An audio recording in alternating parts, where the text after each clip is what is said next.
பிரின்சிபலுக்கும் ஒரு பெரிய கைத்தட்டல் கொடுத்துடலாமா? Very very meticulously planned. எனக்கு வந்து ஒரு சின்ன சின்ன விஷயமும் கூட அந்த குழந்தைகள் எவ்வளவு நேரம் நின்றுகிட்டே பேசுவாங்க யோசிச்சு. இந்த கவர்மெண்ட் ப்ரோக்ராம்ஸ்ல எல்லாம் நீங்க பாத்தீங்கன்னா ரிப்பப்ளிக் டேக்கு பரேட் எல்லாம் நடக்கும் பீச்ல. அப்ப அனௌன்சர்ஸ்க்கு இதே மாதிரி தான் டேபிள் போட்டு உட்கார வச்சிருப்பாங்க. That is the respect we give the MC-க்கு தனியா ஒரு டேபிள்.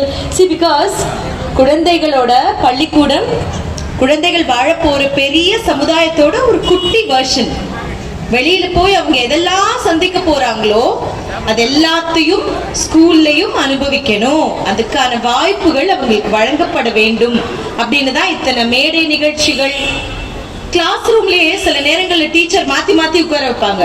இன்னைக்கு நீ உன் ஃப்ரெண்டோட உட்காராத, பரவாயில்ல அங்கிட்டு போய் உட்காரு. அதுவும் ஒரு லேர்னிங் தான். எப்பவுமே அவங்கள ஃப்ரெண்ட் ஆக்கிக்கோங்க, அவ்வளவுதான். அந்த டைம்ல தான் பேரண்ட்ஸ் பாஞ்சிட்டு வந்து சண்டை போடுவாங்க. மேம் அவங்க ஸ்கூலுக்கு அனுப்புறதே கஷ்டம் மேம், நீங்க ஏன் மேம் ஃப்ரெண்டு கிட்ட இருந்து மாத்தி இன்னொரு இடத்துல உட்கார வச்சீங்க?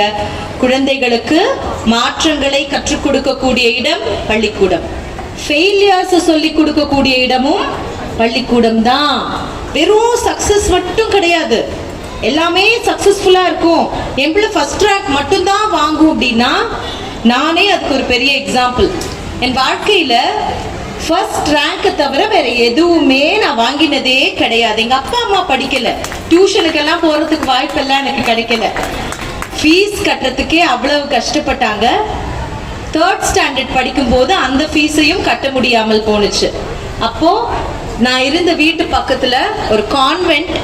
அந்த கான்வென்ட்ல இருந்த சிஸ்டர்ஸ் வந்து அவ நல்லா படிச்சான்னா ஃபர்ஸ்ட் ரேங்க் வாங்கினான்னா அவ படிக்கிற ஸ்கூல்ல நாங்க ஃபீஸ் ஏத்துக்கிறோம் அப்படின்னு சொன்னாங்க. அன்னைக்கு ஆரம்பிச்சது என்னோட ஃபர்ஸ்ட் ரேங்க் ஜேர்னி.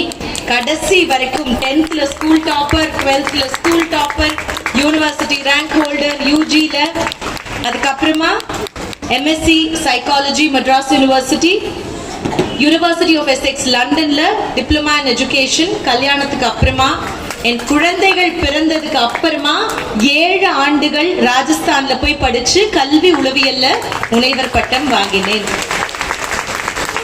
இதெல்லாம் பண்ணி முடிச்சிட்டு எய்ம்ஸ் டெல்லியில என்னோட பிரைவேட் பிராக்டிஸ். எனக்கு ஹிந்தி பேச வரும், அதனால தமிழ் இங்கிலீஷ் ஹிந்தி மூணுமே. எங்க அப்பா தமிழ் ஆர்வலர், ஆனா என்ன செகண்ட் லாங்குவேஜ் ஹிந்தி தான் போட்டார். தமிழ் எப்படியோ வீட்டில் கத்துப்பேன், இன்னொரு லாங்குவேஜ் கத்துக்கோ அப்படின்னு சொல்லி என்னை ஹிந்தி கத்துக்க வச்சாங்க. எய்ம்ஸ் டெல்லியில பிராக்டிஸ் பண்ணியிருக்கேன். பிரைம் மினிஸ்டர்ஸ் ஆஃபீஸ்ல I was trained in child rights. அதுக்கப்புறமா தமிழ்நாடு மாநில குழந்தை உரிமைகள் பாதுகாப்பு ஆணையத்துல உறுப்பினரா இருந்தேன். இந்தியாவிலேயே இளம் வயதுல ஒரு ஆணையத்துல உறுப்பினரா ஆனது டாக்டர் சரண்யா ஜெயக்குமார். எந்த பேக்ரவுண்ட்னாலையும் கிடையாது, எந்த காசும் கொடுத்து யாரு காலையும் விழுந்து நான் அந்த பதவியை வாங்கல. வெறும் என் படிப்பை மட்டுமே வச்சு வாங்கினேன். அது ஒரு திமிரு. உங்க குழந்தைகளுக்கு என்னங்க, என் குழந்தைகளுக்கு சொத்து எதுவுமே சேர்த்து வைக்கலையே, எனக்குன்னு பெரிய பேக்ரவுண்ட்லாம் இல்லையே அப்படின்லாம் ஒரு நாளும் வருத்தப்படாதீங்க. உங்க குழந்தைகளுக்கு நீங்க சேர்த்து வைக்கிற சொத்து, நீங்க அவங்களுக்கு கொடுக்கிற படிப்பும் அவங்களுக்கு கொடுக்கிற டிசிப்ளினும், இது ரெண்டும் இல்லைன்னா they can go nowhere in life. சில குழந்தைகள் படிக்குமா, நல்லா படிக்கும், ஆனா எங்கேயோ ஒரு இடத்துல மற்றவங்களை மதிக்க தெரியல. இல்ல, நம்மளும் ஒரு நார்மல் கம்பெனியில தான் வேலை செய்யறோம், ஆனா வீட்டுல இருக்கிற வாட்ச்மேன இங்க வா வாட்ச்மேன், அங்க போ வாட்ச்மேன். ஏன் வாட்ச்மேனா இருந்தா என்ன, அவருக்கும் மரியாதை கொடுக்கணும்ல. இத குழந்தைகளுக்கு சின்ன வயசுல இருந்தே சொல்லி கொடுக்கணும். கண்டிப்பா உங்க குழந்தைகளுக்கு சொத்து சேர்த்து வைக்கலன்னு தயவு செஞ்சு வருத்தப்படாதீங்க. நல்ல குழந்தைகளுக்கு சொத்து சேர்த்து வைக்க வேண்டிய அவசியம் இல்லை. சரியா வளர்க்கப்படாத குழந்தைகளுக்கு சொத்து சேர்த்து வச்சு பிரயோஜனம் இல்லை. அந்த சொத்தை பாதுகாக்கிறதுக்கு கூட அவங்களுக்கு அறிவு இருக்காது. அந்த மாதிரி எத்தனையோ பெரிய குடும்பங்களை நாங்க பாக்குறோம். படிப்பு கொடுங்க, அந்த படிப்பை வச்சு முன்னேறணும். இந்த வீடு உனக்கு தான், இந்த கார் உனக்கு தான், இந்த மாதிரியான டாக்ஸ் எல்லாம் வீட்டுல வரவே தேவையில்லை. வீடெல்லாம் எனக்கு தான், நான் தானே சம்பாரிச்சேன், அப்பா தானே சம்பாரிச்சாங்க, இது எங்க வீடு. உனக்கு ஒரு வீடு வேணும்னா நீ வாங்கிக்கோ, நீ சம்பாரிச்சுக்கோ, நீ வாங்கிக்கோ, அதுதான் சொல்லி கொடுக்கணும்.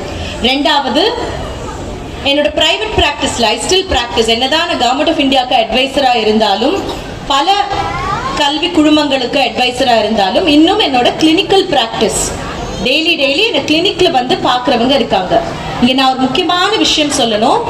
இங்க என்ன கூப்பிடும் போதே டாக்டர் சரண்யா ஜெயக்குமார், கல்வி உளவியலாளர் இதெல்லாம் சொன்னாங்கல்ல, எஜுகேஷனல் சைக்காலஜிஸ்ட். இங்க யாருக்காவது சைக்காலஜிஸ்டுக்கும் சைக்கியாட்ரிஸ்டுக்கும் வித்தியாசம் தெரியுமா? முதல்ல அதை நம்ம தெரிஞ்சுக்கணும். அதாவது எம்பிபிஎஸ் படிச்சு, நான் படிச்ச படிப்புல எங்கேயாவது எம்பிபிஎஸ் சொன்னா இல்ல, என்ஜினியரிங், அப்புறமா எம்எஸ்சி சைக்காலஜி, அப்புறமா டிப்ளமா எஜுகேஷன், அப்புறமா டாக்டரேட். அதனாலதான் டாக்டர் சரண்யா ஜெயக்குமார், அதனாலதான் நான் உளவியலாளர். ஆனா சைக்கியாட்ரிஸ்ட்னா அவங்க வேற.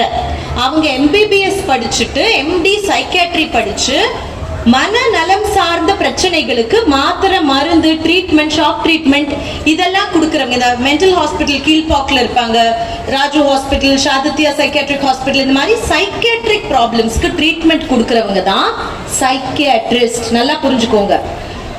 99% குழந்தைகளுக்கு சைக்கியாட்ரிக் ப்ராப்ளம்ஸ் வரவே வராது. ஆனா சைக்காலஜிஸ்ட் என்கிட்ட யாரை கூட்டிட்டு வருவாங்க? குட்டி குழந்தைகள், 5 வயசு, 6 வயசு, 12 வயசு, சரியா பேச வராத குழந்தைகள், ஸ்பீச் டிலே.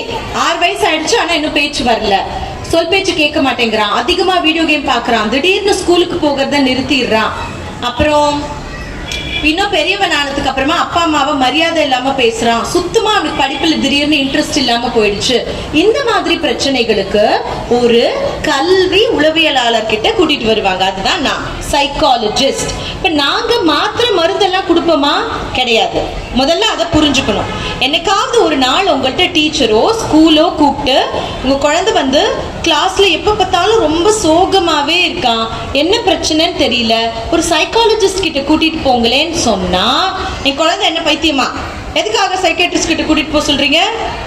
அவங்க சைக்காட்ரிஸ்ட் கிட்டையும் கூட்டிட்டு போக சொல்லல, அவங்க பைத்தியம்னு சொல்லல. அந்த மாதிரி வார்த்தைகள் எல்லாம் யாரும் பயன்படுத்த மாட்டாங்க, பயன்படுத்தவும் கூடாது. நான் சொல்றது புரியுதா? எல்லாருமே நல்ல மென்டல் ஹெல்த் சப்போர்ட்டை எடுத்துக்கலாம். என்கிட்ட கிளினிக்ல நிறைய குழந்தைகள் அம்மா அப்பா சொல்லி இல்ல, டீச்சர் சொல்லி இல்ல, அவங்களா என்ன தேடி வருவாங்க. மேம் எங்களுக்கு உங்ககிட்ட பேசணும் போல இருக்கு, வந்து உங்ககிட்ட பேசலாமா அப்படிங்கிற மாதிரி கேட்டு வருவாங்க. என்ன மாதிரி பிரச்சனைகள் சொல்லுவாங்க? எங்க வீட்டுல அப்பா அம்மா சண்டை போட்டுக்கிறாங்க, எனக்கு கவலையாவே இருக்கு, படிக்கிறது கொஞ்சம் கஷ்டமா இருக்கு. எஸ்பெஷலி ஓல்டர் சில்ட்ரன், இந்த ஹையர் செகண்டரியில இருக்க குழந்தைகள், நல்லா படிக்கிறோம் ஆனா எங்களுக்கு படிக்கிறது ஞாபகத்துல இருக்க மாட்டேங்குது, எக்ஸாம்க்கு போனா எல்லாமே மறந்து போயிருது அப்படிங்கிற மாதிரி பிரச்சனைகள்.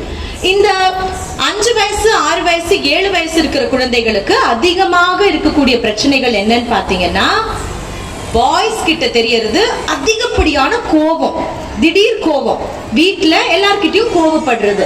ஒரு பையன் எப்போ திடீர்னு, பையனோ பொண்ணோ எப்போ திடீர்னு அதிகப்படியா கோபப்படுவாங்கன்னா, அவங்க பேசணும்னு நினைக்கிறத வார்த்தைகளால சொல்ல முடியலன்னா, கம்யூனிகேஷன் ப்ராப்ளம் ஆனிச்சுன்னா, சரியா பேச வரலன்னா, அப்போ அந்த குழந்தைக்கு கோபம் வரும்.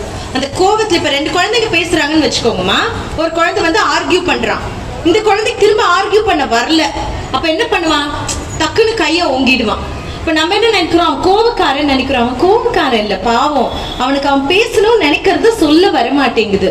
See, at home நீங்க குழந்தைகளோட செய்யக்கூடிய ஒரு சிம்பிள் ஈஸி ஆக்டிவிட்டி சொல்றேன். இந்த ஏஜ் குரூப்ல இருக்க பேரண்ட்ஸ் எல்லாருமே கண்டிப்பா செய்யுங்க. 1 minute ஆக்டிவிட்டின்னு சொல்லுவோம். தினமும் உங்க குழந்தைய வச்சுக்கிட்டு ஒரு கேம் விளையாடுங்க. என்ன கேம்? நான் உனக்கு ஒரு டாபிக் கொடுப்பேன், அந்த டாபிக்கை பத்தி 1 நிமிஷம் பேசணும், அவ்வளவுதான். ஓகே, 1 நிமிஷம் பேசணும். தமிழ்லயோ இங்கிலீஷ்லயோ ஏதாவது ஒரு பாஷையில 1 நிமிஷம் பேசணும். அது என்ன மாதிரி டாபிக்கா இருக்கலாம்? ரெட் கலர் கார், வீட்டுல இருக்கிற கண்ணாடி, டிவி, கார்ட்டூன், அப்பா அம்மா, இந்த மாதிரி சிம்பிள் டாபிக்ஸ். ஏன்னா 1 நிமிஷத்துக்கு பேசணும்னா அந்த குழந்தை நிறைய யோசிக்கணும். அவன் சொல்லுவான், ரெட் கலர் கார் அங்கிள் வீட்டுல இருக்கு, ரெட் கலர் கார் எனக்கு பிடிக்கும் சொல்லிட்டு ஸ்டாப் பண்ணிடுவான். அதுக்கு மேல பேச வராது. நான் சொல்றது புரியுதா? அதனால நீங்க அதிகமா அந்த குழந்தைகளை பேச வைக்கும் போது, சிம்பிளான டாபிக்ஸ்ல பேச வைக்கும் போது கம்யூனிகேஷன் பெட்டரா இருக்கும். கம்யூனிகேஷன் பெட்டரா இருந்தா நிறைய பிரச்சனைகள் வராது.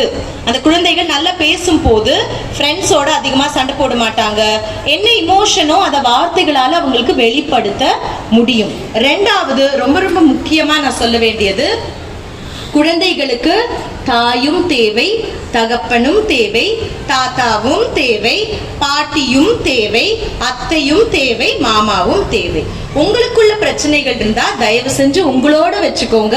அதை கொண்டு வந்து குழந்தைகள் கிட்ட ஒரு நாளும் காட்டாதீங்க. ஆனா இதுல முக்கியமா நம்ம புரிஞ்சுக்க வேண்டிய ஒரு விஷயம் ரெண்டு இருக்கு. ஒண்ணு, வீட்டுல அம்மா அப்பா அந்த குழந்தைக்கு ஒரு ரூல் போடுறாங்கன்னா அத தாத்தா பாட்டி வந்து அதிகமா செல்லம் கொடுத்து கெடுத்து மறுக்க கூடாது. அது அந்த குழந்தைய கன்ஃபியூஸ் பண்ணும். அம்மா வந்து தம்பி 5 to 6 டிவி பார்க்க கூடாது, படிக்கிற டைம் அப்படின்னு சொன்னா, பரவாயில்ல பார்க்கட்டுமே, ஒரு நாள் என்ன ஆயிட போகுது அப்படின்னு ஒரு பாட்டியோ தாத்தாவோ சொன்னாங்கன்னா அது அந்த குழந்தைய கன்ஃபியூஸ் பண்ணும். இதை நான் தாத்தா பாட்டிய குறையா சொல்லல.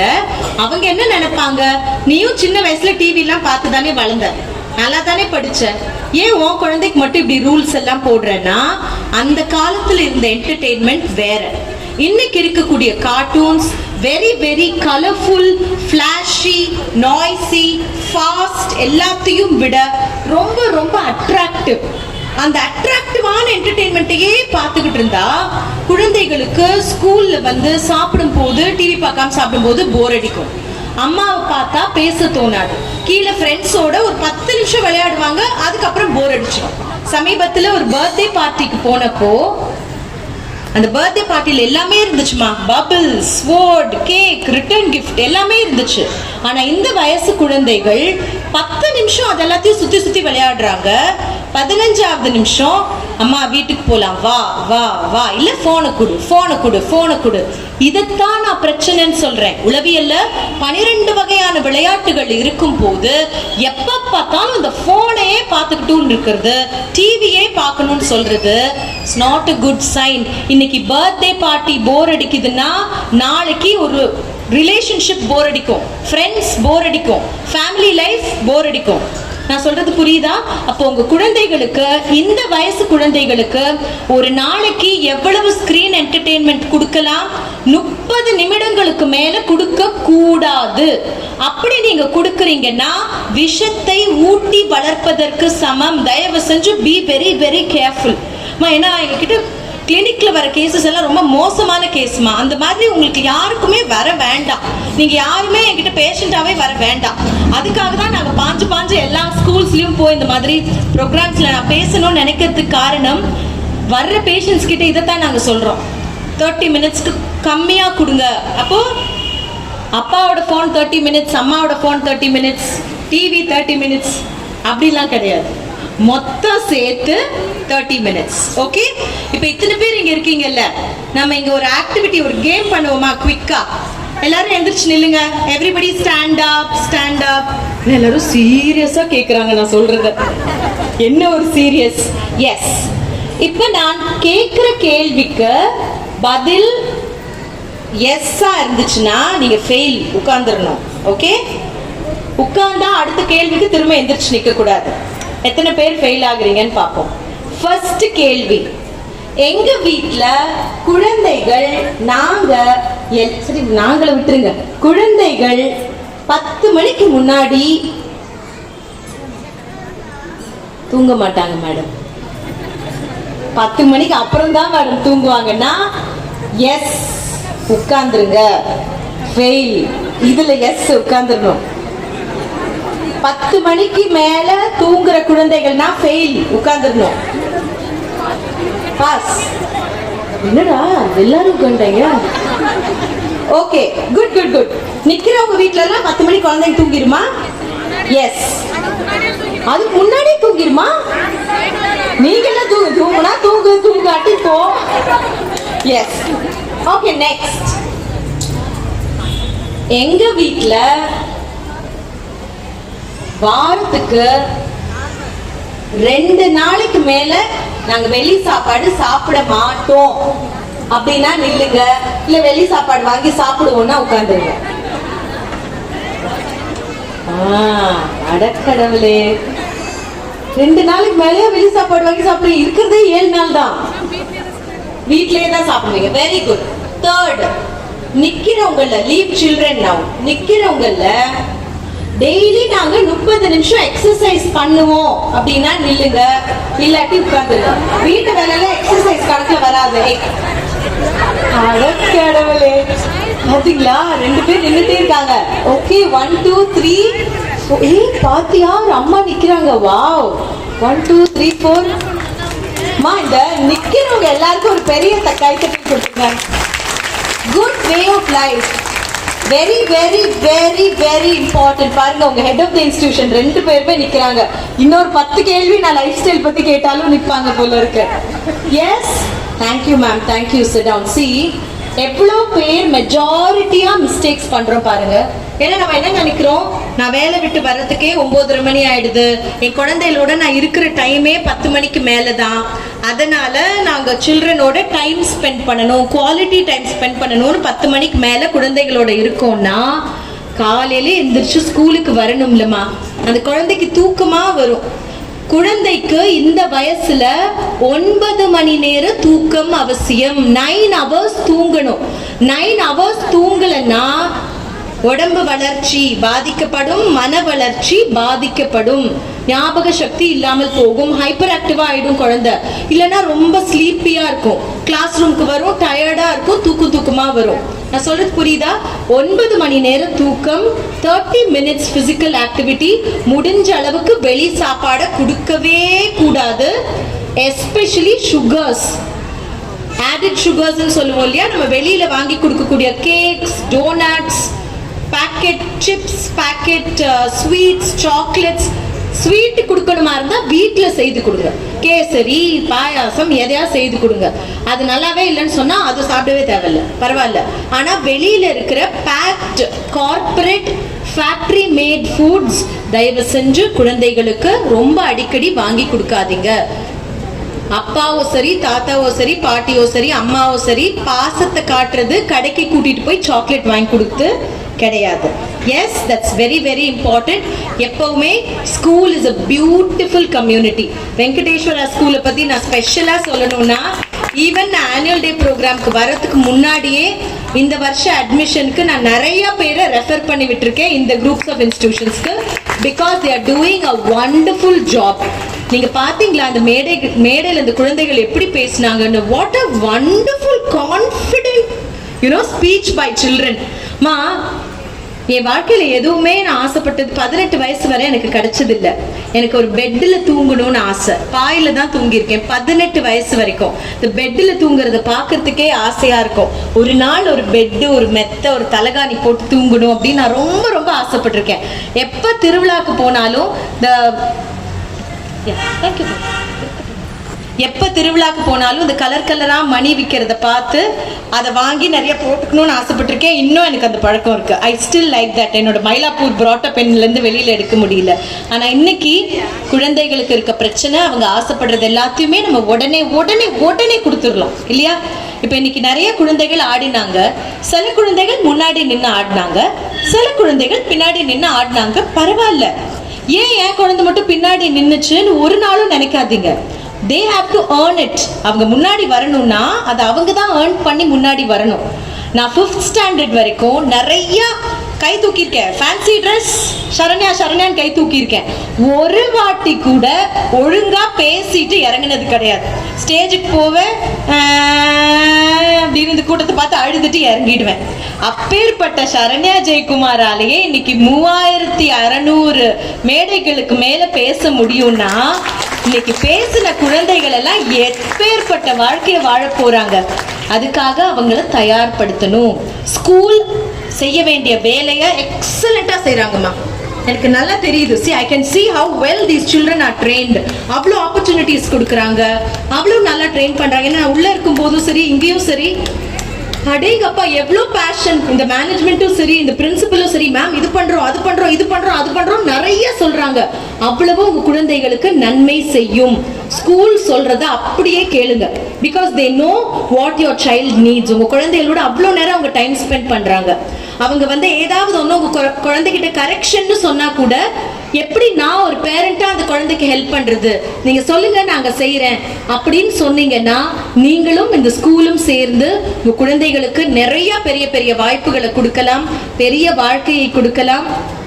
ஒரு நாட்டுக்கு மண் வளம் எவ்வளவு முக்கியமோ மனித வளம் அவ்வளவு முக்கியம்.